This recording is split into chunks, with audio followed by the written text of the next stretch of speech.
Elvis Sutphin fell in love with the female college student we had been sponsoring together. In order to marry her, he broke ties with his parents and insisted on breaking off our engagement. Later, the female college student disappeared, and Elvis changed his mind and married me. 10 years later, my company was taken over by the Sutphin family, my parents passed away, and Elvis had me committed to a mental hospital. This is your retribution for breaking up Tanya and me. When I opened my eyes again, I found myself back 10 years ago, on the day Elvis wanted to break off our engagement. Facing Elvis's parents who refused to annul the engagement, I smiled and said, "Since the two of them truly love each other, Mr. and Mrs. Sutphin, please let them be together. As for my engagement with Elvis, let's annul it here and now in front of everyone." Ding! webnovel reminds you to click the subscribe button in the bottom right corner to read the complete novel. When Elvis came to see me, I had been tortured out of shape, unable to tell if I was really ill or not. As soon as he appeared, I hurriedly rushed towards him, wanting to ask why he was treating me this way. Unfortunately, before I could get close, I was tripped by the iron chain on my ankle. My head hit right by Elvis's feet, making me look extremely pathetic. The doctor who came in with Elvis explained, "Miss Jones is severely ill and always tries to escape, so we had to chain her." While speaking, he carefully observed Elvis's expression, afraid of offending this man who now stood at the pinnacle of North City. But Elvis acted as if he hadn't heard him, maintaining the same expression he had when he entered, looking down at me condescendingly. After a long while, I heard him speak. "Cecily Jones, living a life worse than death isn't pleasant, is it? Why?" I raised my head and asked him. With just a glance from Elvis, everyone else tactfully left the room. Once it was just the two of us, he slowly squatted down in front of me. With a cruel smile on his lips, he said, "This is your retribution for breaking up Tanya and me." Tanya? I thought for a long time before recalling a vague figure. So he had never forgotten Tanya Kieran all these years. Back then, you forced Tanya away and made me marry you. Cecily, you never thought you'd end up like this, did you? Elvis's hard-soled shoe pressed down on my hand, grinding it. I winced in pain. Back then, Tanya Kieran clearly left after taking money from Mrs. Sutphin, so how did it become my fault for driving her away? Moreover, later on, it was Elvis and his parents who came to my home to ask for the marriage.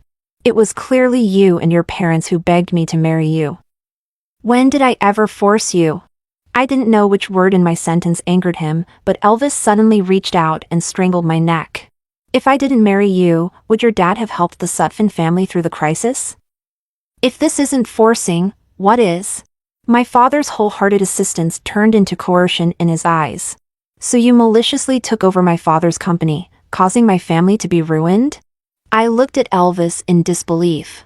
After Tanya left, Elvis knelt in front of me and admitted his mistake, begging for my forgiveness for his momentary lapse in judgment. I thought he had truly repented, so I remembered our childhood friendship, forgave him, and agreed to marry him. Today is Tanya's death anniversary. Elvis's hand around my neck suddenly tightened. Was Tanya already dead?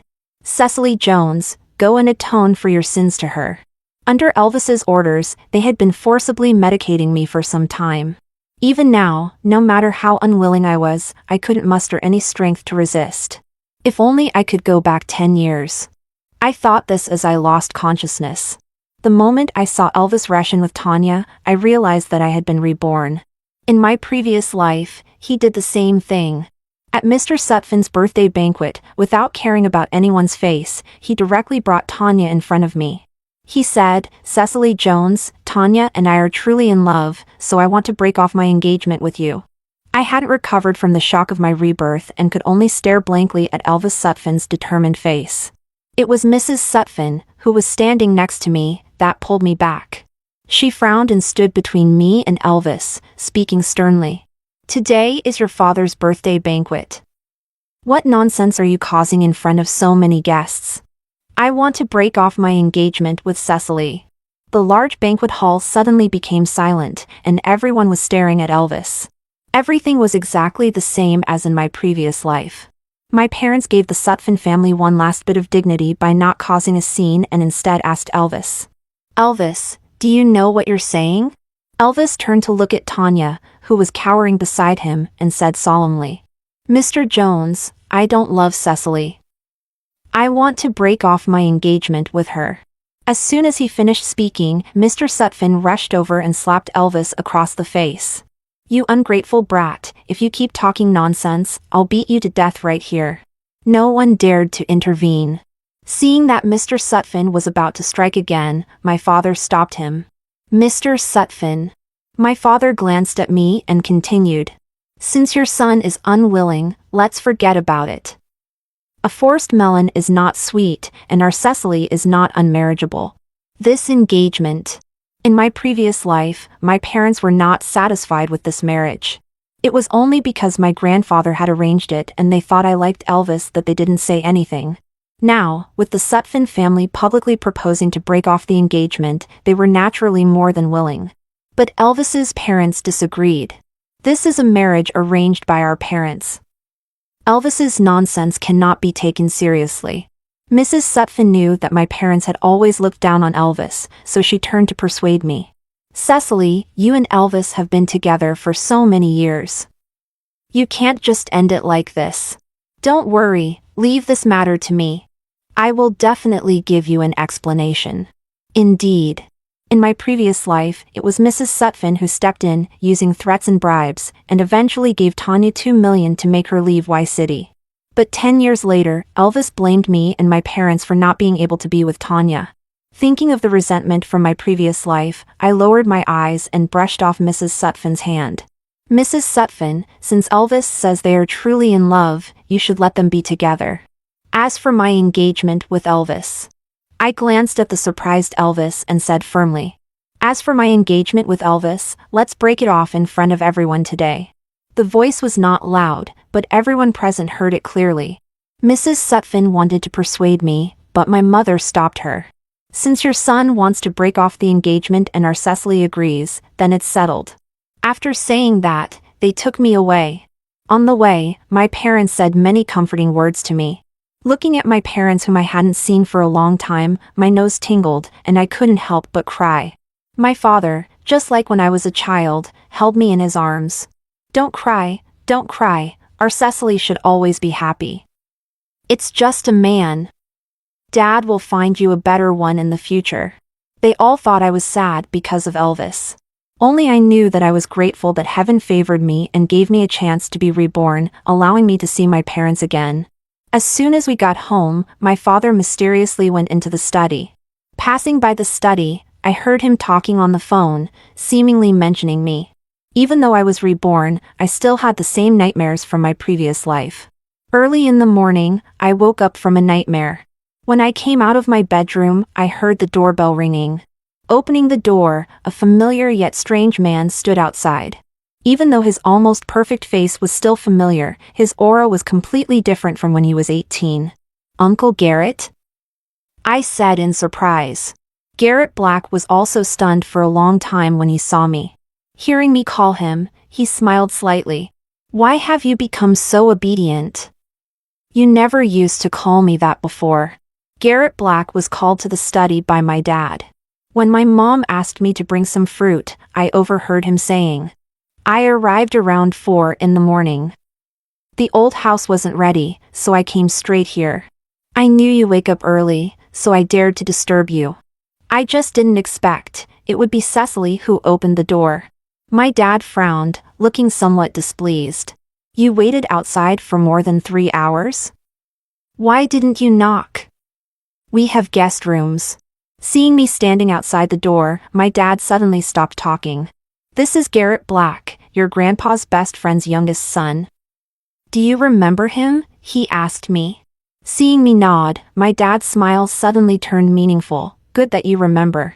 Breakfast was prepared by the housemaid. At the dining table, my parents kept asking Garrett how he had been living abroad these years. With my elder brother and elder sister around, you know my brother's temper. Garrett smiled helplessly, composed and elegant. I had no impression of Garrett's elder brother.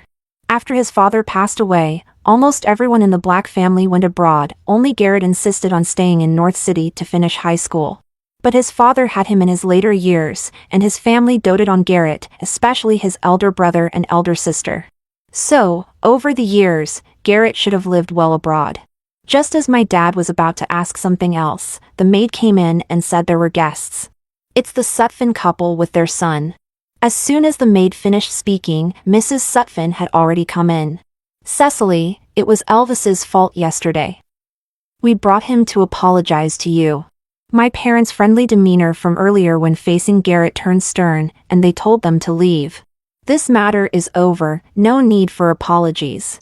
Mrs. Sutphin walked over to me. They've been in love for so many years, how can it just end like this? Cecily, I knows you genuinely like Elvis. Look. Before she could finish, Elvis, who had followed in, saw Garrett and suddenly asked me, "Why is he back?" Everyone's eyes turned to Garrett simultaneously. My dad coughed twice, displeased. Garrett is a guest of our family. He glanced at Elvis, then turned to look at Mr. Sutphin. Mr. Sutphin, it was your Elvis who publicly broke off the engagement. We made everything clear in front of everyone yesterday. Words once spoken cannot be taken back. This engagement is void. I think there's no need for apologies. We have guests, please leave. My dad's firm attitude and harsh words left Elvis's parents in an awkward position. The atmosphere became tense and awkward. I just got back and have some things to deal with, I'll visit another day. Garrett looked at his watch, then stood up and said to my dad. In my memory, he was always like this. Despite being pampered growing up, Garrett never showed any signs of arrogance. Instead, he was more well-mannered and knew when to advance and retreat. Given the current situation at my house, it was indeed inappropriate for him to stay. My dad went to see Garrett out, and Elvis looked at me with a complex expression, his tone somewhat harsh. We just broke off the engagement yesterday, and Garrett is back today. Quick move, huh? This remark made me recall events from long ago. I always felt that before Tanya appeared, Elvis might have loved me. He used to get jealous when other boys were around me. When I said I wanted to eat wontons at night, he would search all over North City for them.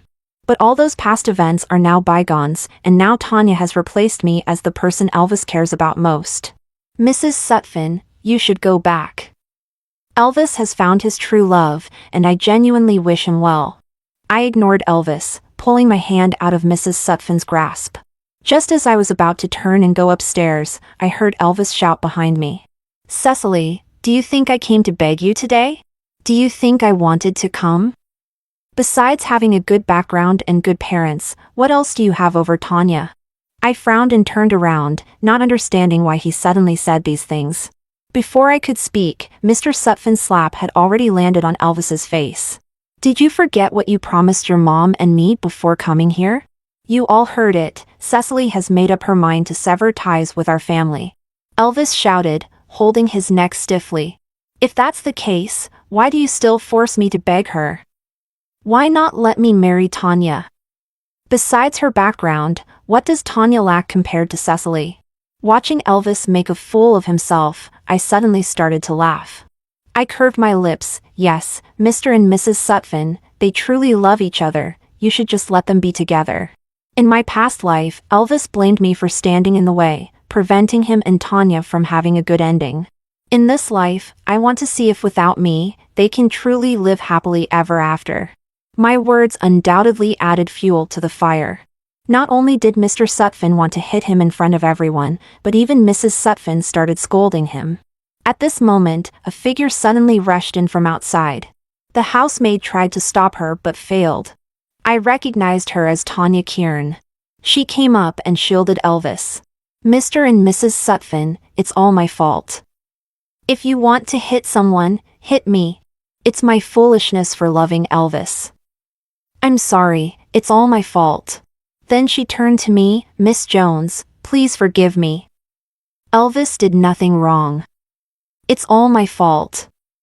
I couldn't control my heart. I coldly watched Tanya pretending to be pitiful in front of me, saying nothing. This farce became more and more ridiculous, and my mom couldn't stand it any longer. She directly called the security from the community to come and expel them. The affair between Elvis and me had become the talk of North City. There were plenty of people gossiping behind our backs. Even at a press conference, the way people looked at me was different. It wasn't until Elvis showed up at the press conference with Tanya that the attention shifted slightly. Out of the corner of my eye, I saw staff leading the two of them towards me. I glanced up at the seating arrangement made by the organizers. Indeed, Elvis's seat was in the same row as mine, with only one seat in between. This row was at the front, considered the main seats of the press conference. After Elvis sat down, Tanya also prepared to sit beside him. I raised an eyebrow and smiled, saying nothing. Sure enough, the next moment, a staff member stopped her. "Miss, this is the main seat area. Please go to the guest seats in the back." The staff member's voice wasn't loud, but it was enough for those of us sitting nearby to hear. When Elvis and Tanya came over, everyone's eyes were already on them. Now with this happening, people were even more interested in watching the drama unfold. Tanya stood awkwardly, feeling at a loss under everyone's gaze, quickly explaining for herself. "I came with Elvis." The staff member politely said, "Mr. Sutphin didn't inform us in advance that he would bring someone over. All the seats in this row are taken. Please go to the back and find a seat." Tanya still didn't move, clutching the hem of her dress and looking at Elvis. In the dim light, you could still see the sparkle at the corners of Tanya's eyes, not sure if it was decoration or tears from being scared. Elvis stood beside her, comforting her in a low voice, seemingly asking her to sit at the back first. It's my first time at such an occasion. I'm scared without you by my side." Tanya glanced at me, her voice trembling as she spoke. "Then sit here." Elvis had already softened, pulling Tanya to sit down. The staff member spoke again, "Mr. Sutphin, this seat is already taken. Please don't make things difficult for us." The people around started whispering. "What's this woman thinking? Doesn't she know her place? Trying to take the main seat? Not even married yet, and she already thinks she's Mrs. Sutphin." I could hear these comments, and so could Elvis and Tanya. Tanya stopped her movements, and even Elvis looked embarrassed. I said nothing, not even looking at them, just sitting quietly in my seat. But someone just couldn't stand me staying out of it. Elvis suddenly called my name, "Cecily, what are you smiling at?" I turned my head in confusion. Was I smiling? I hadn't noticed. Maybe I just couldn't help it. Tanya is here for the first time, it's understandable she didn't know. "Oh." I nodded. "It's Tanya's first time attending. Is it your first time too? You love her so much, why didn't you tell her in advance to avoid making her look foolish?" Elvis's face grew darker, and just as he was about to say something, the lights in the venue suddenly brightened. There was a commotion at the entrance, and everyone looked over, including me. The person entering was Garrett, dressed in a refined and proper suit, looking completely different from when he appeared at my doorstep the other day. Seeing him walk over, many of North City's elites approached him to chat. Even though the Black family's main business had moved abroad, they still held a unique status in North City. Garrett maintained a polite but distant smile. In a moment when he raised his eyes, our gazes met. I was slightly stunned, then smiled politely and pretended nothing had happened, looking away. Elvis and Tanya were still standing there. The staff member spoke again, "Mr. Sutphin, please have this lady go to the back and find a seat." As he spoke, Garrett had already approached. He glanced at Elvis and Tanya standing there. Then he walked straight to me, extending his hand, "Cecily, long time no see." I assumed he was treating me specially out of respect for my father. The staff member was still urging Tanya to leave. When I turned to look, Elvis was staring blankly at the hands clasped together between Garrett and me. Someone joked, "Elvis, if you don't want to make her uncomfortable, just accompany her to the guest seats in the back." Unexpectedly, Elvis really took her to the back. I sneered inwardly, he truly liked Tanya. But moving from the main seat to the guest seat was simple, trying to get back to the main seat later wouldn't be so easy. Garrett's appearance at the press conference had everyone speculating about why he returned to the country. I asked my dad, the Black family's business is all abroad, so why did Garrett suddenly come back now? My dad gave me a meaningful look, "If he wants to come back, he comes back." "Why do you care so much?" As if suddenly thinking of something, he sat down next to me and stared at me, asking, "Why? Do you care about him a lot?" I shook my head. No, I'm just a bit curious. In my memory, in my past life, Garrett didn't return to the country at this time. I only remember that on the day I married Elvis, my dad received a phone call, and afterward, he seemed a bit distracted during the wedding. It was much later that I heard from others that Garrett had passed away. Speaking of which, the day he had his accident was the same day as your wedding to Elvis. My rebirth seemed to have indeed changed many things. I broke off my engagement with Elvis, and Garrett didn't die on my wedding day. That weekend, my parents invited Garrett over for dinner. During dinner, they joked about Garrett and me when we were kids. Back then, we wanted Cecily to call you uncle, but she just wouldn't. Garrett smiled and glanced at me. Now she can call me that. Garrett is only a year older than me, and we used to play together a lot as kids, so calling him uncle was indeed hard for me. I was just a kid, I responded casually. My dad was in a good mood and had drunk some wine, so he was chattier than usual. When you were little, you were all about looks. You thought Garrett was good-looking and stuck to him every day, even saying you wanted to marry him. Everyone laughed at that. Garrett pressed his lips together, his eyes full of amusement.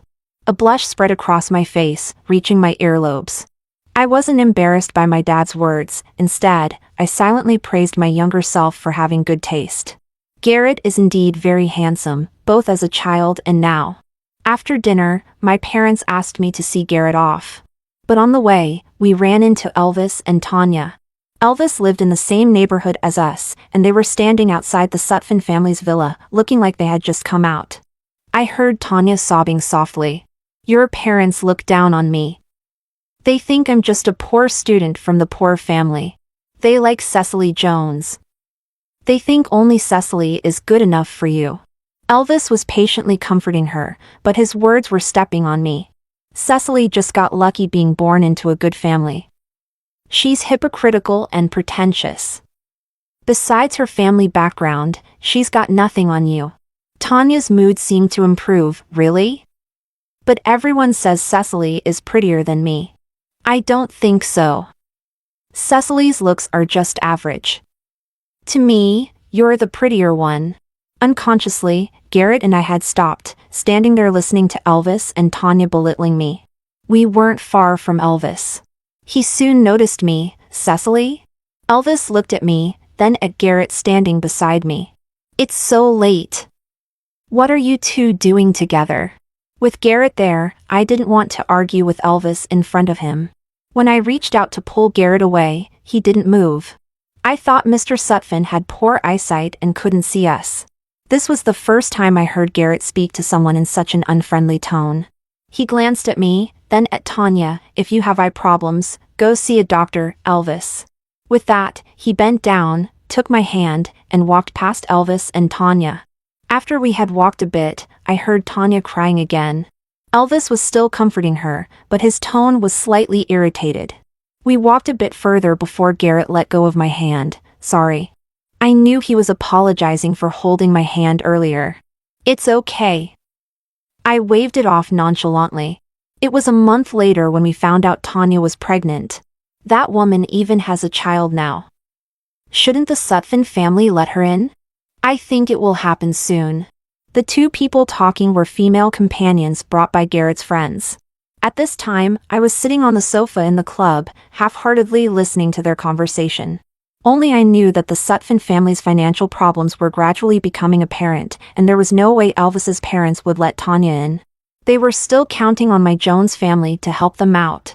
When Garrett placed a dessert in front of me, a few people at the poker table behind us let out a burst of ambiguous laughter. Garrett, we've been waiting for you, and you were just getting dessert for Miss Jones? Don't I have any waiters here?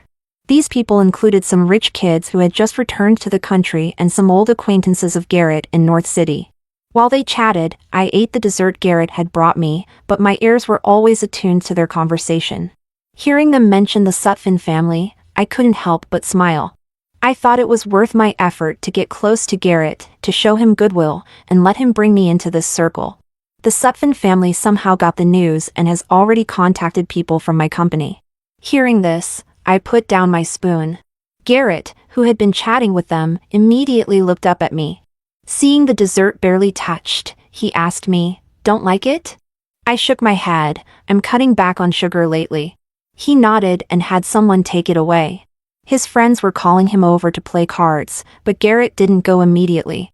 Instead, he turned to me and asked, "Want to play cards?" I looked into his eyes, pretending to hesitate for a moment. "I don't know how." "No problem, I'll teach you." Garrett led me to the card table and sat down. "If you lose, it's on me. If you win, it's yours." As soon as he finished speaking, those people started laughing again. "All on Garrett? Then let's play big." Garrett seemed to be waiting for this remark, and he looked up at the speaker. "How about we bet on the deal between your family and the Sutphin family?" He smiled nonchalantly, but his light words left the people at the table a bit shocked. "If we win, the Sutphin family's deal goes to the Jones family. If I lose, I'll give you the project I mentioned a few days ago." Jesus! The person opposite me stared at Garrett in disbelief. "The Sutphin family deal is only a few million, but your project is worth over $1 billion. Hearing this, I was also stunned. But Garrett still had an indifferent expression. He smiled and asked the other party, "Bet or not?" The other party glanced at me. "Bet." If Garrett dares to use $1 billion project to make a beauty smile, what's the Sutphin family's deal? Thinking about Garrett's $1 billion project, my hand holding the cards trembled a bit. Garrett seemed to notice and bent down to whisper in my ear, "Don't worry, just play." Luckily, we won in the end. I can't believe I lost this. The person across the table threw the cards back on the table. Garrett lowered his eyes to look at me, just smiled without speaking, his expression still very calm. I, however, breathed a sigh of relief. When the Sutphin family's deal was mentioned again, I smiled and spoke up. "Don't worry, the Sutphin family's promise is the same as the Jones family's. We won't let you lose out on this deal." As I left the club, I saw Elvis staggering out of the hotel next door. I happened to know the person coming out with him. He was a manager from the company of the man who had been sitting opposite me earlier. Elvis was all smiles and personally saw the manager off to his car. When he turned around, he saw me and froze for a moment.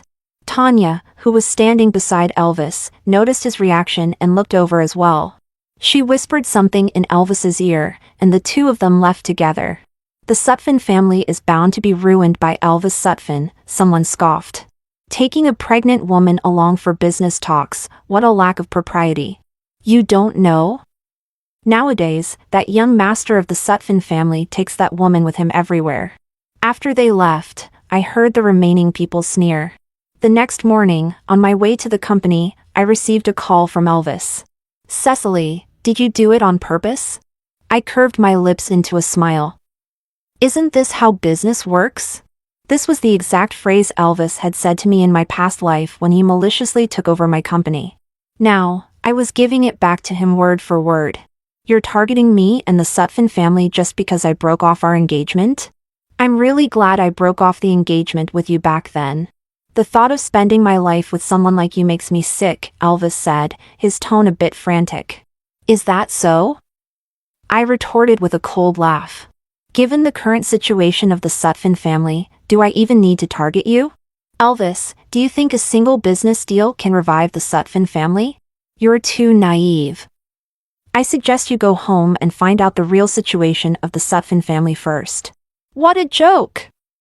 If a single business deal could save the Sutphin family, then in my past life, Elvis's parents wouldn't have desperately forced him to marry me. I think after Tanya disappeared in my past life, Elvis compromised and came to beg for my forgiveness, probably because he had realized the situation of the Sutphin family. Elvis's parents only confessed the situation of the Sutphin family after our marriage. And in the end, my father, for my sake, exhausted everything to barely save the Sutphin family from the brink of bankruptcy. But later, when Elvis gained power, the first thing he did was maliciously take over my company.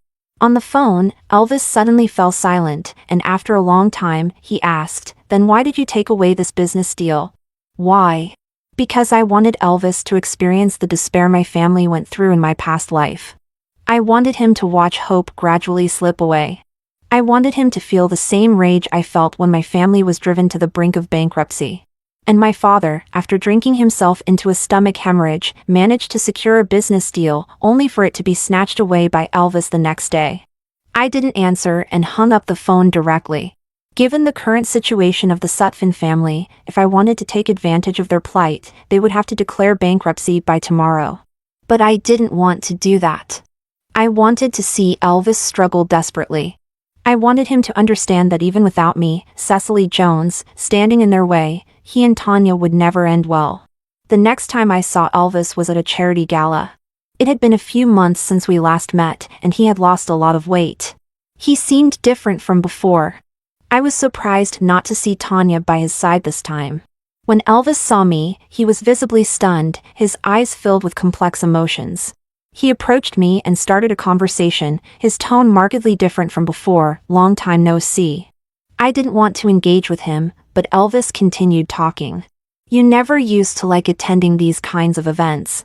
There were a few times I asked you to accompany me, and you refused. I frowned. The memories were too distant, I seemed to have forgotten what he was talking about. You're here with Garrett Black, right? Elvis suddenly shifted the topic to Garrett. Annoyed, I responded with a curt then turned and met Garrett's gaze. Garrett had been smiling until he saw Elvis standing beside me. I didn't know what he whispered to the person next to him, but that person also turned to look at me. Then Garrett strode towards me.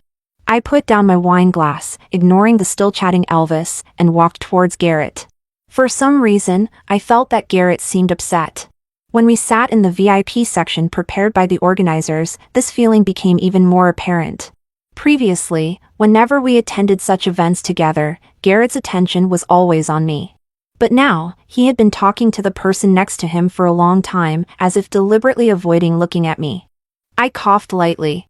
Garrett sighed softly, raised his hand to ask a staff member for a cup of hot water. If your throat is uncomfortable, don't drink alcohol. When I took the hot water, I asked him, Garrett, are you upset? Garrett neither confirmed nor denied it. He simply said, I don't have the right to be upset right now. A puzzling statement, but I suddenly understood. That person behind you has been staring at you for a long time. Aren't you going to say something to him? His tone was obviously tinged with jealousy. I didn't need to turn around to know he was talking about Elvis, who had been watching me. Elvis was sitting in the regular guests section, a considerable distance away from me. Throughout the gala, Elvis was either looking at me or seizing opportunities to talk to a foreigner. I knew that foreigner well, he was a notable figure in the investment banking world. In my previous life, after the Sutphin family disclosed their situation, my father went to great lengths to connect with this overseas investor to get him to help the Sutphin family. I hadn't expected Elvis to approach him on his own in this life. A sudden thought flashed through my mind. Seeing me staring over there, Garrett also glanced in that direction. He then asked, Mr. Hobbs is a friend of mine. Do you want to meet him? I withdrew my gaze and looked at Garrett beside me. I intentionally got close to you before, hoping you would introduce me to your friends. You must have noticed that. Garrett chuckled and nodded. Now I want to meet that overseas investor. Are you willing to take me over? He still nodded, his eyes soft and loving, even his smile indulgent. Of course, I am. I frowned, staring at him for a long time before asking the question in my heart. Garrett, do you like me? Thinking about Elvis's unusual behavior that day. While chatting with a friend, I asked, how are Elvis and Tanya doing? Is the Sutphin family still not allowing her in? My friend paused, perhaps surprised that I brought up Elvis. After Tanya lost the baby, Elvis kicked her out of North City. What? I hadn't heard about that. Because of your relationship with Elvis, everyone is afraid to mention it in front of you. The Sutphin family's business had problems, and Elvis was extremely busy during that time. Tanya kept causing trouble, suspecting him of having someone else. During one of their arguments, somehow, Tanya lost the baby. By the way, my friend suddenly asked, did you know Elvis faints at the sight of blood? Elvis faints at the sight of blood? I've known him for 2 lifetimes and never knew that. When Tanya had a miscarriage, she bled heavily, and Elvis fainted at the sight of the blood. When he woke up, everyone said he had changed. Hearing this, my heart sank. It seems my guess was right. Maybe Elvis Sutphin, like me, was reborn.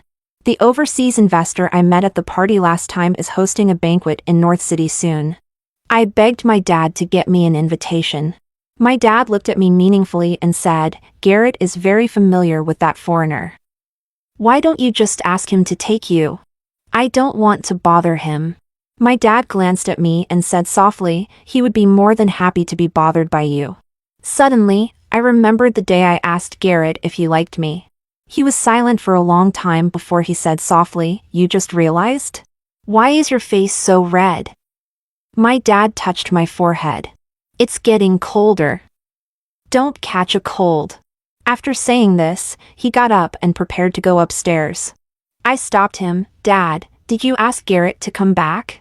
My dad shook his head. "I just told him that your engagement was off, and he immediately booked a flight back."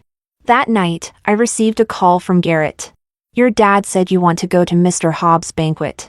Thinking about everything that had happened, I felt a bit awkward hearing his voice on the phone. After a muffled response, Garrett said, "Do you need me to pick you up tomorrow?" His low, husky voice through the phone made my whole body tingle. I declined. "No, I can go by myself." After a moment of silence, just as I was about to hang up, I suddenly heard Garrett call my name. "Cecily." The way he said this word always sent a shiver down my spine. "You said you would consider me. Have you thought about it?" I felt like a cat whose tail had been stepped on and hurriedly hung up the phone. At that time, I just said that to brush him off, but Garrett took it seriously. While waiting outside for Garrett, I ran into Elvis. I turned my head, pretending not to see him, but Elvis approached me without hesitation. "Cecily, you've come back too, haven't you?" Even though I had already guessed it, hearing him say it still felt unbelievable. Elvis's smile was a bit dim. He said, "You hate me, don't you?" Without waiting for my response, he continued talking. "I'm sorry, I misunderstood you in our last life. After you died, I found out that Tanya took money from my mom to leave. From the beginning, she only approached me for money." Cecily. Elvis looked at me with deep affection. "I'm sorry. Can you forgive me one more time? Let's start over in this life. Be my wife again, and give me a chance to make it up to you." I stared at Elvis's hypocritical face and said calmly, "No. Why should I forgive you?" Elvis's face showed even more sadness. "After Tanya appeared in our last life, didn't you forgive me once?" "Cecily, why not this time? You like me, don't you? You've always liked me. So what? Does my liking you mean I deserve to be mistreated?" "Cecily." Garrett's voice came from above my head. It wasn't until he draped a coat over my shoulders that I realized my body was trembling slightly from the sudden warmth. "Why are you waiting outside in such cold weather?" Garrett asked, ignoring Elvis and showing his concern for me. I smiled, looking up at him. "Didn't you have something to do today? Why did you still come?" As he passed by Elvis, Garrett glanced at him. "I was worried you'd be bothered by someone inexplicable." After saying that, he took me inside. At the banquet, Elvis stayed close to that overseas investor. From a distance, I watched the smile on his face and guessed he probably had reached an agreement. When Elvis noticed my gaze and looked over, I sipped my wine. Even I didn't realize my lips were curved upwards. "What are you smiling at, Cecily?" Garrett suddenly asked me. He had been by my side all evening, so none of my small actions escaped his notice. Garrett rubbed his fingers together and whispered, "I thought you came to make sure Elvis didn't succeed." Suddenly, his mood turned somber. Even his gaze on me became darker. "Cecily, you still can't let him go, can you? Do you still like Elvis Sutphin?" As expected, in the end, Elvis's parents came to ask my dad for help. That overseas investor isn't fool, he wouldn't just throw billions at Elvis based on a few words. They want financing, but where can we find that much money now? "In-law, only you can save our family." My dad had a stern face. "Mr. Sutphin, our families have already cancelled the engagement. Let's not call each other in-laws anymore. As for what you mentioned, let me think about it for 2 days." After sending them off, my dad asked me, "If you still like Elvis, I will find a way to help them. But Cecily, you need to think it through. I've lived 2 lifetimes, and it seems everyone thinks I'm deeply in love with Elvis. But I know myself, I don't have such deep feelings for him." I took a sip of water and persuaded my dad to agree to them. Since the Sutphin family is failing, we should spend some money to acquire the Sutphin group. This way, all the hard-earned investments Elvis has been seeking will become my stepping stone. They will agree. There are few people in North City capable of taking over now. If they don't agree, the Sutphin family will have to declare bankruptcy and bear huge debts. My dad was stunned. He asked me, "Since when did you become so knowledgeable about business matters?" I smiled without explaining much. "Our Cecily has really grown up," my dad said while wiping his tears. "I'm relieved you can let go of Elvis," he said earnestly. "That overseas investor is Garrett's friend. Even he thought you would save the Sutphin family because of Elvis." I suddenly realized I hadn't seen Garrett for a long time. At the last party, he seemed to have misunderstood something. He left without giving me a chance to explain, only having his driver take me home. "Cecily," my dad called me, "if you don't like Elvis anymore, would you consider Garrett? Dad will tell you today, Garrett has liked you for many years. He insisted on staying in North City to finish high school because of you. After the college entrance exams, you got together with that Sutphin boy, so he went abroad." I was stunned for a moment. In high school, someone did say Garrett liked me. But I didn't believe it at the time. Not only because I had an engagement with Elvis, but also because I always thought someone as perfect as Garrett couldn't possibly like anyone. He shouldn't have any worldly desires, always standing at the pinnacle with a pure heart. Back then, I probably deified Garrett. "Did you and Garrett have a fight?" my dad suddenly asked. I didn't say anything. In the evening, my parents were out for some reason and hadn't come back. When the doorbell rang, I thought it was them returning. But the person standing outside was Garrett. He looked a bit anxious, holding a bag, clearly having come straight from the company. "Why are you here? Your parents said you were sick." We spoke at the same time. After understanding the situation, Garrett and I exchanged a smile. When he was about to leave, I called him, "Garrett." Garrett turned around, looking at me, waiting for what I had to say next. "That day you asked me if I still liked Elvis." I paused. "I'm answering you now, I don't like him." "Not at all." My dad was right, it's been getting colder lately. So when Garrett suddenly rushed over to hug me, I found his embrace so warm. "Why explain to me?" His head was buried in my neck, his voice muffled as he spoke. "Because I don't want you to misunderstand. The day we signed the contract with the Sutphin family, Mr. and Mrs. Sutphin looked at the contract and refused to sign it. Elvis stared at me in silence for a long time before finally signing the contract.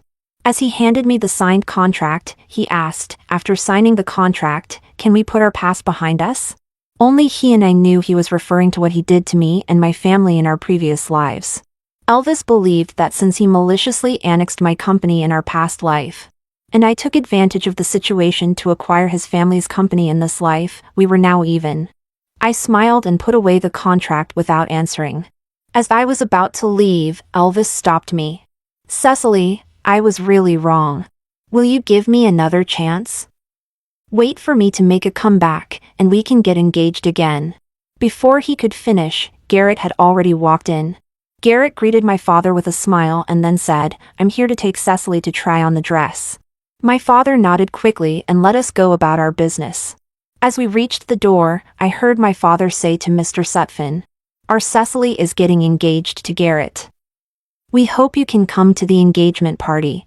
Upon hearing this, Elvis suddenly went crazy and rushed out to stop Garrett and me.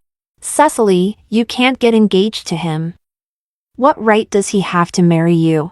I said, "Because he is a good match for me. Elvis, after today, you won't even have the right to appear in front of me anymore." When I saw the trending news about Elvis, Garrett and I were still at our engagement party. #Tanya Kieran's body found. #Police have evidence of Elvis Sutphin's murder. #Elvis Sutphin arrested and imprisoned. After knowing that Elvis had been reborn, I guess he wouldn't let Tanya go, so I had been secretly searching for her whereabouts. "What are you doing here?" Garrett found me outside the villa. He glanced at my high heels. "Are you tired?" I shook my head. "It's too stuffy inside. I came out for some fresh air." But Garrett still held my waist and lifted me to sit on the handrail of the corridor. "Wait here for me." When he came back, Garrett had a box in his hand. As I was guessing what was inside, he had already opened it in front of me. Inside was a pair of exquisitely crafted leather shoes. Garrett bent down to put them on me. The shoes were soft leather, very fitting and comfortable. "When did you buy them?" I asked him. Garrett smiled, his tone very light. "I thought they would look great on you when I saw them, so I bought them." His gaze lingered on my feet, but his smile deepened. "After all these years, I finally have the chance to put them on you myself." Later, when I went abroad with Garrett to sort out his things, I realized he was telling the truth. In his villa, apart from a bedroom and a study, every other room was filled with things he had bought for me over the years.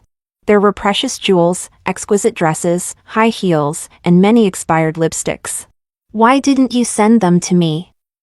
I asked him when I saw those things. Garrett smiled and took out a gemstone necklace from the display cabinet, putting it on me himself. "Back then, I thought you liked someone else." His voice was a bit hoarse, so I didn't dare to disturb you. It was clear Garrett was trying hard to conceal his sadness. I stepped forward and hugged his waist. "Mr. Black, please feel free to disturb me more in the future." Garrett pulled me into his arms. I heard his clear voice in my ear, with a hint of a smile. He replied, "All right, Mrs. Black.